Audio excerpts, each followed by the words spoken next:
సీతాదేవి ఇచ్చిన శాపాన్ని ఇప్పటికీ ఈ నలుగురు వ్యక్తులు అనుభవిస్తున్నారని మీకు తెలుసా? త్రేతాయుగంలో భగవాన్ విష్ణువు మరియు మాతా లక్ష్మి అవతారాలైన రాముడు, సీత రాజా దశరథుని మరణానంతరం పిండదానం కోసం బీహార్లోని బోధ్ గయా చేరుకున్నారు. అక్కడ ఒక అద్భుతమైన సంఘటన జరిగింది. ఆ సంఘటన వలన మాతా సీత నలుగురికి శాపం ఇచ్చారు. రాముడు, లక్ష్మణుడు పిండదానం కోసం అవసరమైన సామాగ్రి తీసుకురావడానికై వెళ్లారు. కానీ వారు ఆలస్యంగా రావడంతో పిండదానం సమయం దాటిపోతూ ఉంది. అప్పుడు రాజా దశరథుడు స్వయంగా దర్శనమిచ్చి పిండదానం చేయమని సీతాదేవిని కోరాడు. తనకు ఆకలిగా ఉందని చెప్పాడు.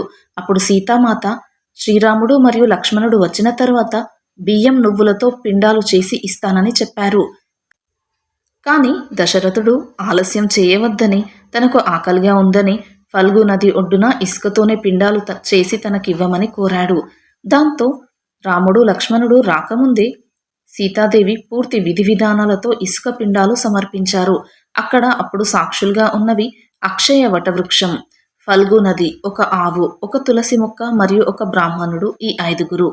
అయితే శ్రీరాములు మరియు లక్ష్మణుడు తిరిగి వచ్చి పిండదానం చేయడానికి సిద్ధమవుతున్నప్పుడు మాతా సీతాదేవి తాను ఇప్పటికే చేశానని చెప్పారు. దాంతో శ్రీరాముడు అవునా, అలా ఎలా చేశావు అని అడగగా అప్పుడు సీతాదేవి సాక్షులు ఉన్నారు అడగండి అన్నది. అప్పుడు అక్షయ వటవృక్షం తప్ప మిగతా 4 అబద్ధం చెప్పారు.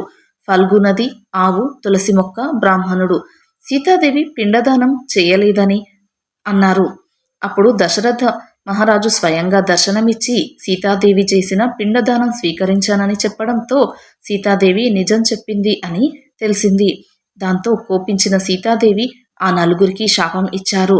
ఫల్గు నదికి గయలో భూమి కింద మాత్రమే ప్రవహిస్తూ పైన ఎల్లప్పుడూ ఎండిపోయి కనిపించాలి అని, అలాగే ఆవుకు ముందు భాగం నుంచి కాకుండా వెనుక భాగం నుంచి మాత్రమే పూజించబడతావు అని, తులసి మొక్కకు గయలో పెరగకూడదు అని, ఇక బ్రాహ్మణుడికి అంటే గయలోని బ్రాహ్మణునికి ఎప్పుడూ సంతృప్తి లేకుండా ఎల్లప్పుడూ దరిద్రంగా ఉంటారు అని, ఇక అక్షయ వటవృక్షానికి వరం ఇచ్చారు.